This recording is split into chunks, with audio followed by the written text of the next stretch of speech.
BFM Business. Toute l'info éco et business à la mi-journée. 60 minutes business. Guillaume Paul. La vie des entreprises au quotidien, les petites comme les moins petites, qui sont confrontées à beaucoup de défis dans la période actuelle.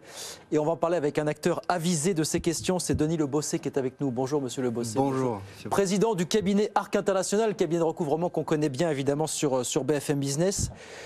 On voulait avoir votre point de vue, votre éclairage, votre vision des choses aujourd'hui. Parce que dans la tourmente actuelle, c'est Altares qui nous donnait les chiffres en fin de semaine dernière, les délais de paiement sont certes revenus de 14 à 12,5 jours en moyenne, mais ça c'était fin 2021.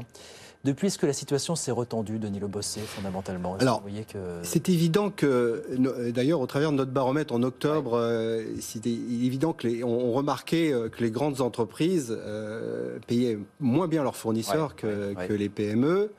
Aujourd'hui, on vit une réelle tension. On vit un rapport de force entre les entreprises qui a une conséquence immédiate, c'est que les entreprises sont totalement tétanisées à aller réclamer le paiement de leurs factures, de peur de perdre des parts de marché, et pour 92% d'entre elles, de perdre des parts de marché. Donc là, on a vraiment quelque chose de fort. Et puis, je pense que dans le contexte économique actuel, avec la hausse des matières premières, des entreprises qui ont signé des marchés il y a quelques mois, en courant fin 2021, quand au travers, on le voyait aussi au travers de notre baromètre, que 45% des entreprises étaient très optimistes sur leur potentiel et la conclusion de futurs marchés. Ça, c'était fin 2021. Fin 2021. Aujourd'hui, elles ont signé des marchés et malheureusement, vous avez une forte hausse des matières premières qui fait que on sera face à des déficits sur certains marchés. Qu'est-ce que vous voyez, qu'est-ce que vous disent les entreprises avec lesquelles vous êtes en contact aujourd'hui, Aujourd'hui, il y a vraiment une volonté des entreprises de sécuriser le cash. La sécurisation du cash est essentielle. Alors, au travers de concours bancaires, elles font appel, elles utilisent au maximum leur concours bancaire. Elles ont, et ça on le voit au travers de notre activité, elles ont vraiment la volonté de mettre en place tous les dispositifs possibles pour recouvrer et faire en sorte que les factures soient payées avant l'échéance. C'est ça. Enfin, à l'échéance, et tout mettre en place pour qu'elles soient payées, pour que tout soit organisé avant l'échéance. Et puis aussi, bien sûr, l'utilisation des factors. Il y a une augmentation d'utilisation des factors. Alors, encore une fois, vous avez l'utilisation des factors par les grandes entreprises, qui est de l'optimisation financière, qui est très utile, mais aussi par des TPE et des PME. Et là, se pose le problème du coût du factor. De notre baromètre, il ressort que 84% des entreprises considèrent le factor comme une solution trop coûteuse. Néanmoins, aujourd'hui, beaucoup d'entre elles ont utilisé tout ou partie de leur PGE, et une grande partie, même 100% du PGE ont été utilisés.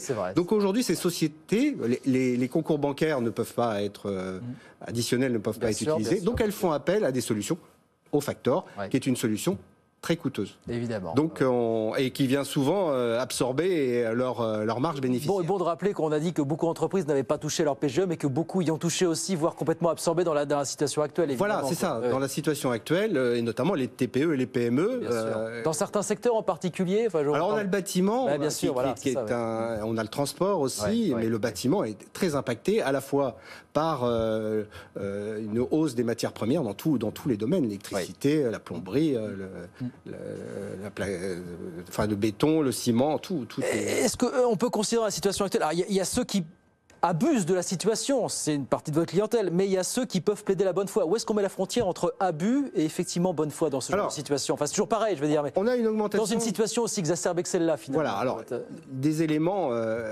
essentiels, si vous voulez, les grandes entreprises ont été obligées de s'organiser à partir du 15 mars 2020.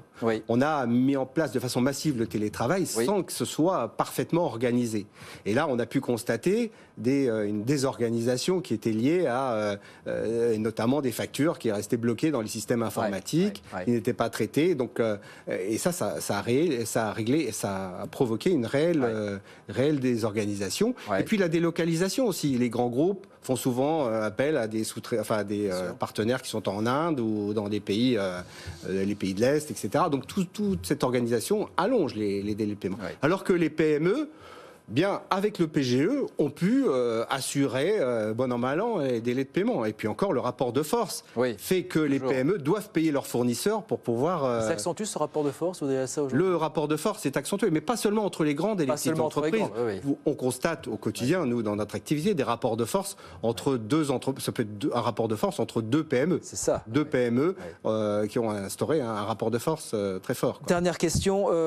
Les autorités ont fait en sorte de remonter au maximum, de faire connaître, faire connaître les noms des fautifs, ceux qui abusent. Est-ce que vous dites, face à la situation, il faudra peut-être prendre des sanctions encore plus explicites finalement, encore plus? Alors, je pense que déjà, ce qui est plébiscité, c'est que la publication de name and shame dont on parle name and beaucoup. Shame, pas seulement sur le site de la DGCCRF, mais que ce soit une des bases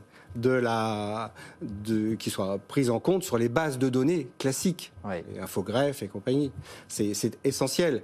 Et puis, ce qui est important aussi, c'est que là, le ministère des Finances a pris des mesures très intéressantes sur la cotation FIBEN. Qui est affinée aujourd'hui et qui prendra en compte pour les 3000 plus grandes entreprises, qui prendront en compte le respect des délais de paiement. Absolument. Parce que, et ça, c'est ce qu'il ressort aussi de notre étude, c'est que une entreprise qui a une solvabilité, une bonne solvabilité, n'est pas forcément un bon payeur. Donc, ce qui est essentiel, et dès 2022... Vous avez démontré que souvent, il y avait des exemples absolument aberrants, des conformités absolument incroyables. Comme vous le dites, repris dans le name and shame. Mais il faut absolument vulgariser les informations. Parce que les mesures sont bonnes, je pense qu'elles doivent être bien appliquées. Et puis, on a le secteur public aussi. Absolument, dont on a parlé. Le secteur public, alors on remarque que les ministères... Beaucoup d'efforts ont été faits au travers des ministères, mais le problème, c'est au niveau des collectivités territoriales, de certaines mairies, certaines, parce qu'on ne peut pas stigmatiser tout le monde, mais de certaines mairies, de certaines collectivités qui ne respectent absolument pas les délais de paiement.